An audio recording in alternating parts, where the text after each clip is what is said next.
Welcome to Srinivas education channel पर आप सभी का स्वागत है। आज की क्लास जो फिजिक्स होने वाला स्टार्ट है, यूनिट नंबर फर्स्ट है ये हमारा। साथ ही साथ पढ़ने के साथ साथ हम ये भी देखेंगे कि कहाँ पर इसका ज़्यादातर यूज होता है। अभी जो हम क्लास में देखने वाले अगर बोर्ड की दृष्टि से देखा जाए और सामाजिक की दृष्टि से, सामाजिक कहने का अर्थ है कि जनरली रूप से चलते फिरते लोग जो होते ना है कि पूछ लेते हैं, किसी प्रकार के डिफिनेशन पूछ लेते हैं क्या है इसका रोल, तो इसके बारे में जानना बहुत ज़रूरी है। अगर पूरी बोर्ड की दृष्टि से जाए तो उतना महत्वपूर्ण नहीं है, लेकिन ये हमारा आगे चल के बहुत महत्वपूर्ण निभाता है, तो क्लास करना बहुत ज़रूरी है। साथ ही साथ बताएंगे कि क्या यहाँ पर इसका न्यूमेरिकल में भी यूज होता है, साथ साथ सभी का बताने वाले हैं, तो क्लास में बने रहिए। तो क्लास स्टार्ट करते हैं। क्लास हमारा सबसे पहले क्या है, प्रकाश का परावर्तन। कहीं कहीं पर देखे जाए प्रकाश का परावर्तन अपवर्तन दोनों साथ में दे दिया जाता है, और एनसीईआरटी के दृष्टि से देखेंगे तो परावर्तन अलग अपवर्तन अलग कर देता है, किसी किसी में एक में साथ कर देता है। ऐसा क्यों करता है, इसके पीछे का रीजन जानते हैं। अगर दोनों को मिला दिया तो थोड़ा दोनों को मिला के क्या होगा, लॉन्ग ही बनेगा, लेकिन इसमें कहीं पर छांट देता है। क्यों छांट देता है मेरे दोस्त? छांट देता है इसलिए ताकि आपका क्या होगा, पढ़ने में सहूलियत हो, डीपली नॉलेज ले सके, अर्थात जितना से जितना अंदर तक। अगर आप जितना नॉलेज लेंगे, आपका 10th है ना मेरे दोस्त, ये बहुत बेसिक है। बेसिक हमारा जो फाउंडेशन जिसको बोलते हैं ना है कि जड़ जिसका मजबूत होता है वो बहुत ऊपर तक जाता है मेरे दोस्त, वही इसी प्रकार हमारा 10th बोर्ड है। जड़ जितना मजबूत रखोगे उतना ही आगे चल के आपके लिए कोई प्रॉब्लम नहीं होगा। नहीं तो नहीं मजबूत करे, पास होने के लिए तो लगभग पास हो जाता है। सुना होगा मेरे दोस्त कि ना पढ़ने वाले भी पास मार्क्स कर लेते हैं, अर्थात पास हो जाते हैं। तो हम सबसे पहले पूरी तरह से नॉलेज लेके चलेंगे और डीपली पढ़ने वाले। सबसे पहले स्टार्ट करते हैं, क्या करना है। हमारा सबसे वर्ड आता है प्रकाश, उसके बाद देखेंगे परिवर्तन क्या है। तो प्रकाश का परिवर्तन, तो सबसे पहले हमारा प्रकाश आता है। तो प्रकाश किस प्रकार के आप इमेजिंग करते हैं, आप इतना नॉर्मली जानते होंगे कि जैसे प्रकाश हम लोग के क्या करता है, एक तरह से हेल्प है। हेल्प क्या है मेरे दोस्त, जैसे हमारा एजुकेशन क्या है, किसी तरह अगर जॉब वॉब लेना है तो उसके लिए हेल्प है, मदद। जैसे बूढ़े हो गए तो लाठी करता है, हेल्प करता है, उसी प्रकार हमारा प्रकाश का है। प्रकाश हमें हेल्प करता है किस चीज़ में, किसी ऑब्जेक्ट को देखने में। देखने का अर्थ कैसे है, कैसे सबसे पहले क्या करता है, हमारा जो प्रकाश है, प्रकाश तो हम देख नहीं सकते हैं। क्या देख सकते हैं? प्रकाश नहीं देखते हैं मेरे दोस्त, वस्तु को देखते हैं। जैसे जिस वस्तु पर से गया प्रकाश, उस वस्तु पर गया, उस वस्तु से हमारा आँख पर आया, अब उस दृष्टि में जो इमेज बनता है उसको देखते हैं, ये नहीं कि हम लोग प्रकाश को देखते हैं। तो जान गए, तो प्रकाश हमारा एक तरह से रास्ता है जिसको दिखाने के लिए मिलता है, या किसी ऑब्जेक्ट को देखने के लिए। प्रकाश नहीं रहेगा तो अंधकार रहेगा, ये बात जानते हैं।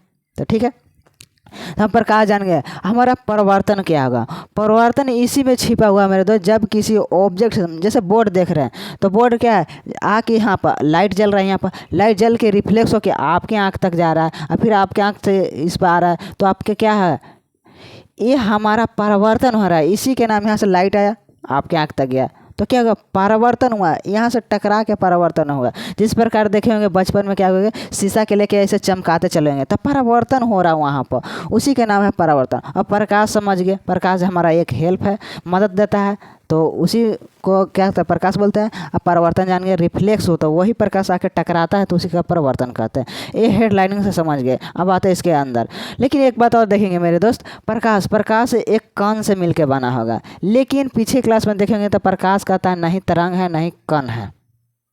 ये बात सुनेंगे, प्रकाश को नहीं पार्टिकल्स माना गया ना वेव माना गया, अर्थात नहीं तरंग नहीं कण मांगा जाता है। लेकिन हमारा यहाँ पर प्रकाश एक तरह से देखा जाए तो एक क्या है, किरण है, अर्थात एक किरण ढेर सारा होता है। लेकिन उसमें से जैसे कि आप लोग के एग्जाम्पल के रूप से दे, पेन है, अब पेन के गुच्छा है, जैसे चाबी है, चाबी का गुच्छा है तो उसको गुच्छा नाम देते हैं, तो उसमें से एक जो है उसको क्या चाबी बोलते हैं। उसी प्रकार प्रकाश है, इसके आगे में दिखने के लिए मेरा प्रकाश पुंज, तो उसी के एक कण को, जैसे चाबी रहता है, चाबी के ढेर माने गुच्छा क्या बोलते हैं, गुच्छा बोलते हैं, चाबियों का गुच्छा, तो उसी प्रकार का किरण है, एक किरण। तो सबसे पहले किरण जानते हैं किरण क्या है, तो सबसे पहले किरण जो डिफिनेशन में दे रखा है, किरण क्या कह रहा है कि प्रकाश के गमन पथ की दिशा को किरण कहते हैं। अर्थात प्रकाश जो है, प्रकाश किससे में, कणों से मिलकर बना है। तो प्रकाश जो जो कण, जिस कण पर किरण जो चल रहा है, जिस कण पार्टिकल्स के द्वारा, मान लिया आप ऐसे चल रहे हैं, इसे सामने चल रहे हैं, तो उसी गमन पथ की दिशा को ही क्या कहते हैं, किरण कहते हैं। उसके बाद क्या आता है, प्रकाश पुंज आता है। प्रकाश पुंज जैसा कि अभी समझाएं, ये ढेर माने छोटे छोटे किरण क्या मिल रहा है। जैसे छोटे छोटे क्या आता है, बालू या राई ले लें तो ढेर सारा राई हो जाता है। जिस पर चाबी है, चाबी का बहुत सारा रहता है, चाबियों का गुच्छा बोलते हैं। उसी प्रकार कुछ नहीं है, एक तरह से किरण है लेकिन इसमें ढेर सारा किरण है, तो उसका क्या बोलते हैं, प्रकाश पुंज बोलते हैं। तो यहाँ पर लिखा हुआ किरणों के समूह को प्रकाश पुंज कहते हैं। तो याद कैसे करेंगे, प्रकाश पुंज, पुंज मतलब ढेर सारा, माने प्रकाश पुंज लगा जैसे किरण, तो किरणों के समूह का, ढेर सारा किरणों के समूह क्या बोलते हैं, प्रकाश पुंज कहते हैं। आपका मेन डिफिनेशन होना से ढेर सारा किरणों के समूह का, ये आपका मन में केवल क्या होना चाहिए, किरण होना चाहिए और समूह होना चाहिए। तो किरणों के समूह को प्रकाश पुंज कहते हैं। मेन डिफिनेशन यही होना चाहिए दोस्त, ये नहीं कि यहाँ से लेके लास्ट तक यहाँ तक होना चाहिए, आपके मन में ये कभी नहीं होना चाहिए। अगर ऐसे याद करते हैं तो आप रट रहे हैं, समझ नहीं रहे। ये तो हमारा साइंस क्या है, समझने वाला चीज़ है मेरे दोस्त, तो समझेंगे।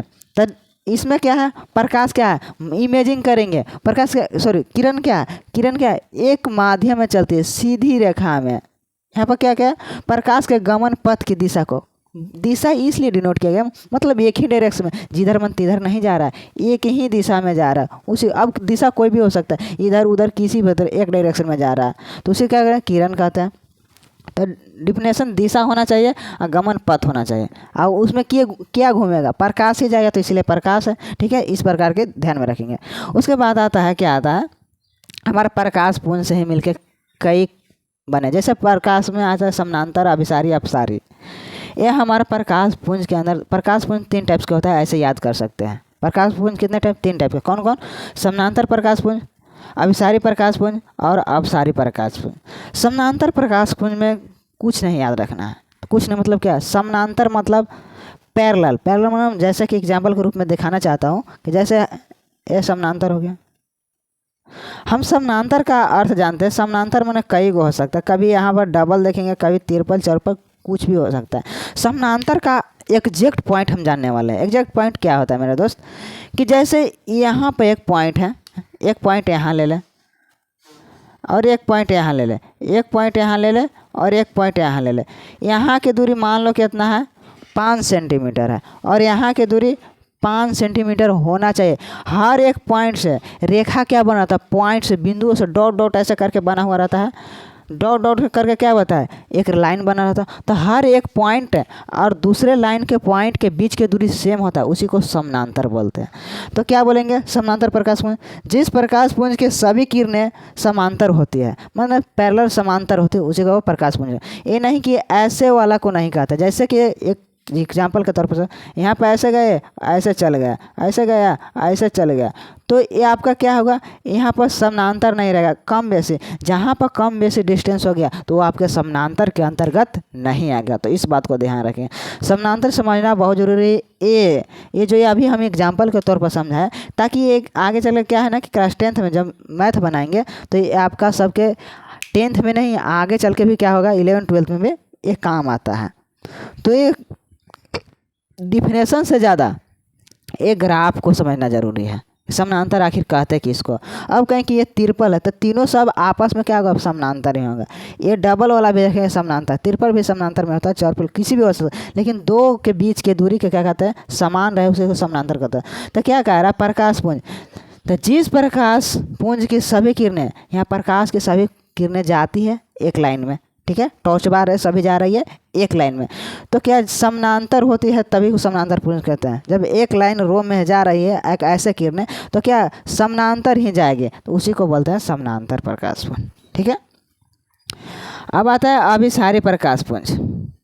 आपके मन में आएगा, अभी ऐसे करके हाथ उठाए तो ऐसे जा रहा है, क्या एक ऐसे जाएगा, एक ऐसे जाएगा, क्या समानांतर नहीं कहेंगे, कहेंगे मेरे दोस्त। किस सिचुएशन, दोनों के बीच का दूरी, जैसे मान लीजिए एक एग्जांपल के तौर पे यहाँ पर क्या है, एक इसका एरो इस तरफ है, इसका एरो इस तरफ है, अब बीच में दूरी जो है, बीच में गैप है, ये सब समान है, तो समानांतर कहेंगे। उसका डायरेक्शन पर कोई डिपेंड नहीं है, लेकिन डायरेक्शन सेम रहेगा तभी समानांतर, अपोजिट रहेगा तभी समानांतर, लेकिन इन दोनों के बीच का दूरी क्या होना चाहिए, सेम होना चाहिए, तभी समानांतर कहेंगे, अन्यथा ऐसे नहीं कहेंगे। ठीक है, आते हैं उसके बाद अभिसारी प्रकाश पुंज।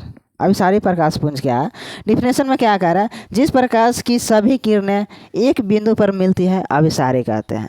अभिसारी और अपसारी में थोड़ा डाउट होता है। सबसे पहले कि अभिसारी अभी देखें तो इसमें से कुछ नहीं है। जिस प्रकाश की किरणें आकर एक बिंदु पर मिलती है, सभी प्रकाश की किरणें एक बिंदु पर मिलती है तो उसे क्या कहते हैं? अभिसारी। जैसे कि इस सिचुएशन कहाँ पर देखने को मिलता है अभिसारी में? जैसे कि हम आप लोग देखे जाएंगे सौर प्लेट के नाम सुनेंगे। सौर प्लेट जो कि पहले गांव में सौर प्लेट के द्वारा क्या होता है? लाइट जलाया जाता है। इसका ग्राफ बता दें तो ऐसे पॉइंट रहेगा और सभी तरह से डायरेक्शन से क्या आके मिलेगा। अगर इसका पढ़ना चाहते हैं ग्राफ तो पढ़ लेंगे, बुक में भी दिया हुआ। ये हम बुक से उतार के आपको समझाना चाहते हैं कि कैसे रियलाइज करेंगे, याद रखेंगे और किन किन पॉइंटों को याद रखना है और कहाँ पर काम आएगा ये बताते हैं कोई भी टीचर लोग। ठीक है। तो अभी सारी हो गया। याद करें क्या तरीका है इसमें? क्या है कि सभी प्रकाश के पुंज आके एक बिंदु पर मिलता था। पॉइंट इतना ही याद रखना है, सभी प्रकाश की किरणें एक बिंदु पर मिल के आके मिलती है, उसी को क्या बोलते हैं? अभिसारी। बस इतना ही है और डिफिनेशन में कुछ नहीं है। ये तो इसका यूज कहाँ होता है? यूज हमारा सौर प्लेट में होता है। सौर प्लेट में क्या होता है कि ऊपर से धूपा उगा रहता है। सौर प्लेट क्या कहते हैं? सभी किरणों के आके ऑब्जर्व कर लेती है। ऑब्जर्व कर लेती है तो यहाँ पर पढ़ेंगे कौन सा उत्तल यहाँ पर काम करता है ये भी जानेंगे। उसमें दर्पण लगा हुआ था मेरे दोस्त, तभी सभी किरणों को ऑब्जर्व करता है। तो अभी पढ़ेंगे, आगे दिया पढ़ेंगे कौन सा दर्पण लगा होता है वो बता देंगे। ठीक है। तो अभिसारी का काम क्या है? वही है। ग्राफ कैसे पड़ेगा? एक पॉइंट दे देना, एरो सब ले आन के उसी पर क्या करना है? मिला देना है। एरो का डायरेक्शन कितने होना? पॉइंट की तरफ होना चाहिए, इस पॉइंट के तरफ होना चाहिए। समझ गए? अब आते हैं अपसारी प्रकाश पुंज। क्या कह रहा है? जिस प्रकाश पुंज की सभी किरणें एक बिंदु से विभिन्न दिशाओं में फैल जाती हैं, जस्ट इसका ऑपोजिट होता है अपसारी। अभिसारी अपसारी सॉरी, अभी माने आओ, अप गो अप माने जाओ, तो एक बिंदु से विभिन्न दिशाओं में फैल जाती है, उसे क्या कहते हैं? अपसारी। अपसारी जो है अभी अभी आया, जैसे हम लोग कहते हैं कि अभी अभी जस्ट आया, तो अभिसारी मतलब सभी प्रकाश की किरणें एक बिंदु पर आके मिलती है। लेकिन अपसारी गो अप तो एक बिंदु से क्या करती है? विभिन्न दिशाओं में फैल जाता है, उसे क्या कहते हैं? अपसारी। इसका क्या होगा? ग्राफ पारेंगे तो जस्ट इस ऐसा की तरह होगा और सभी का एरो कैसा होगा? ऊपर दिया होगा। ठीक है, तो इस बात को ध्यान रखेंगे। अब उसके बाद क्या आता है? अपसारी हो गया।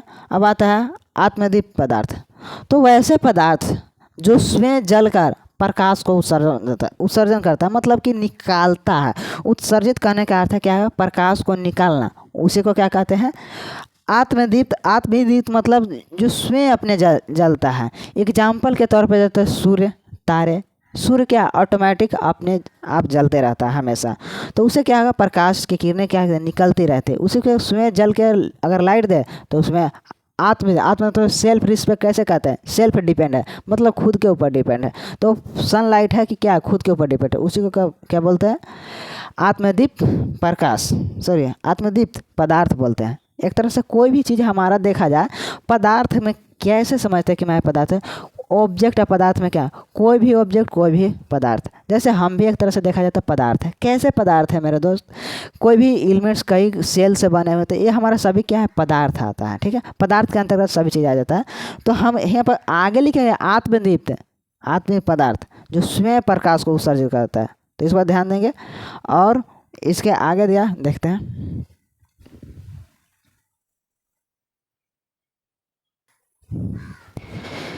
क्या होता है कि ये हमारा डिजिटल बोर्ड नहीं है, वाइट बोर्ड है। वाइट बोर्ड में क्या रीज़न होता है कि लिखने के बाद अगर भर गया बोर्ड तो क्या होगा? इसको इरेज करना पड़ता है। इरेज करके वीडियो को पॉज करना पड़ता है, रोकने पड़ता है, तभी आपका यहाँ से क्या होता है? नेक्स्ट क्लास चलता है। जैसे कि अभी क्लास ही चल रहा है, तो आज का क्लास में जो फर्स्ट लेक्चर हो गया, सेकेंड लेक्चर से आने वाला है, वहाँ से क्या होगा?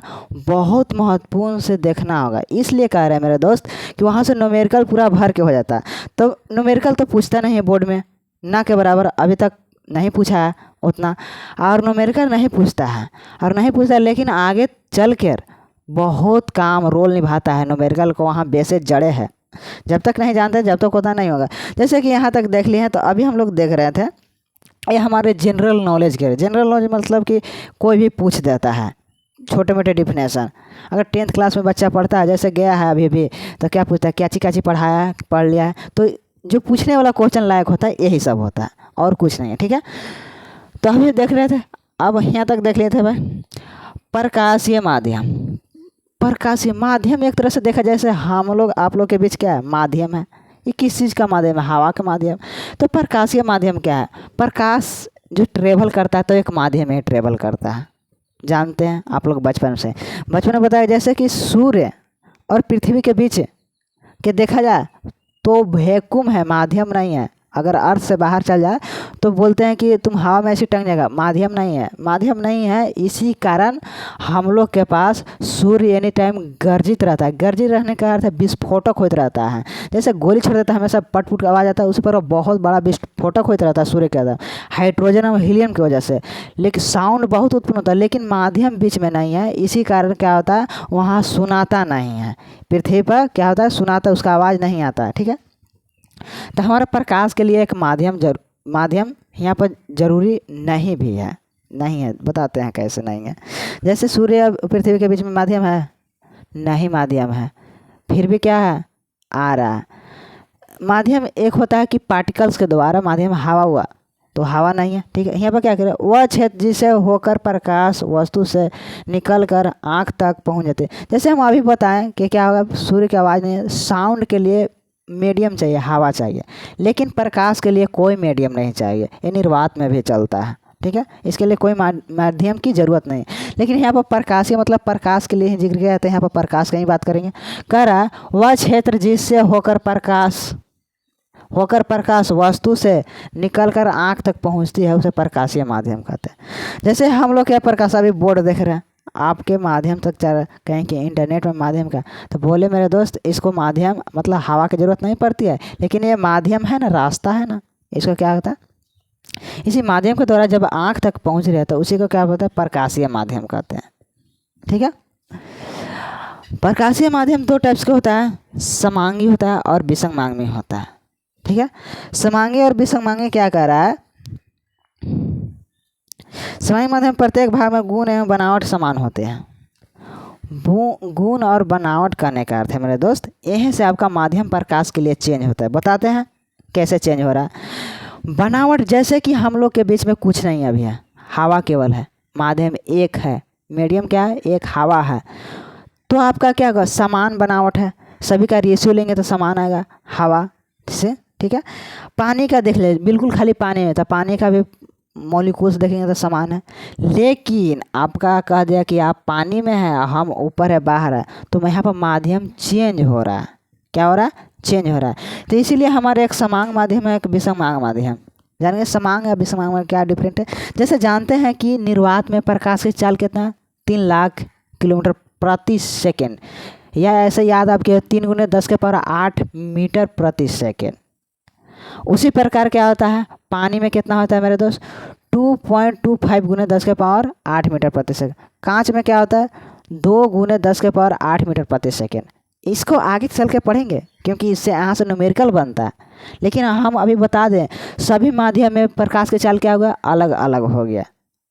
लेकिन ट्रेवल करता है प्रकाश की चाल, निर्वात में भी करता है। लेकिन हम लोग आवाज़ जो होता है, साउंड, वो निर्वात में नहीं ट्रेवल करता, मतलब नहीं पार होता है। ठीक है, समांगी विसंगांगी कैसे हो गया, समझ गया। पारदर्शी पदार्थ, पारदर्शी मतलब ऐसे ही पता चला, पारदर्शी पार पार, आर पार देखने वाला चीज़। यहाँ डिफिनेशन क्या है, आपका माइंड में यही होना चाहिए, पारदर्शी जैसे आर पार। तो आपने खुद से डिफिनेशन बनाना, क्या कर रहा है, जिस पदार्थ से प्रकाश की किरणें गमन करती है मतलब आर पार हो जाती है, उसे क्या पारदर्शी कहते हैं। अपारदर्शी में वैसे पदार्थ से जिस पदार्थ से प्रकाश की किरणें आर पार नहीं होती है तो उसे अपारदर्शी कहते हैं। प्रभासी हो गया, तीनों लगभग एक ही हैं। ये सबसे ज़्यादा क्वेश्चन पूछते हैं। आप अगर कोचिंग में पढ़ रहे हैं तो आपका कोचिंग वाला भी पूछेंगे, आम लोग भी पूछ लेंगे, क्योंकि कोचिंग में ये सब ये भी एक तरह से देखा जाए तो पूछ लेता है। तो केवल आपको रटना नहीं है डिफिनेशन, क्या मैं यही कहूँगा। ठीक है, अब बताया क्या था, प्रभासी माने जिस पदार्थ से प्रकाश की किरणें अंशतः गुजरती है उसे क्या बोलते हैं, अपारदर्शी। जैसे इन लोग का एग्जाम्पल, जैसे इन लोग का हवा ले सकता है, माध्यम एक हवा है, पानी है आर पार दिखता है, कांच है आर पार दिखता है, जो कांच से पेंट नहीं किया हुआ ये देखे होंगे। लेकिन परिभाषी में क्या है, परिभाषी का एग्जाम्पल क्या है, अंशतः गुजरने का अर्थ है। जैसे आप लोग क्या करें, पेपर में कांच पेपर को तेल में डुबा देंगे तो आर पार दिखने लगता है, झिलझिलाहट टाइप के। या कांच कभी कभी देखिए घिसा हुआ रहता है तो क्या होता है, कम कम दिखता है। घिसा हुआ कांच एग्जाम्पल लिखते हैं, या तेल में भींगा हुआ पेपर, ठीक है।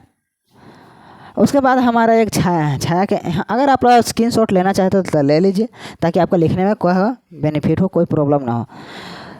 अब हमारा आता है छाया। छाया क्या है, प्रकाश के माध्यम में अपारदर्शी है। यहाँ के छाया कब बनता है मेरे दोस्त, इधर से टॉर्च मार रहे हैं, मान इस हमारा एक ऑब्जेक्ट है, टॉर्च मारे तो उसके साइड क्या है, छाया बन जाता है। यहाँ से प्रकाश की किरण नहीं गुजरेगा तब तो उस साइड छाया बनेगा, बनता ना। अगर यहीं पर शीशा लगा दे आर पारदर्शी, जैसे हम लोग टॉर्च मारते हैं उसमें शीशा लगा हुआ रहता है, आर पार गुजरे तो वहाँ क्या होगा, छाया बनेगा, नहीं बनेगा छाया। तो जैसे लिखेंगे, प्रकाश के गमन पथ की दिशा में एक अपारदर्शी वस्तु रख दे। अपारदर्शी मतलब जिसे प्रकाश नहीं गुजरते, वैसे वैसे क्या बोलते हैं, बना हुआ शैडो, मतलब छाया को क्या बोलते हैं, छाया बोलते हैं। आप कहेंगे बना हुआ छाया, छाया अपारदर्शी वस्तु करे तो उस सिचुएशन में क्या है, छाया ही बनेगा। बाकी जो नेक्स्ट लेक्चर होने वाला, लेक्चर नंबर 2, यहाँ से आपका क्लास है बहुत प्रॉपरली देखने पर। ये हमारा जनरली नॉलेज हो गया, लेकिन जानना बहुत ज़रूरी था। लेकिन अगले क्लास लेक्चर से होने वाला है, ये बहुत इंपॉर्टेंट है बोर्ड के दृष्टि से भी। बाकी थैंक यू।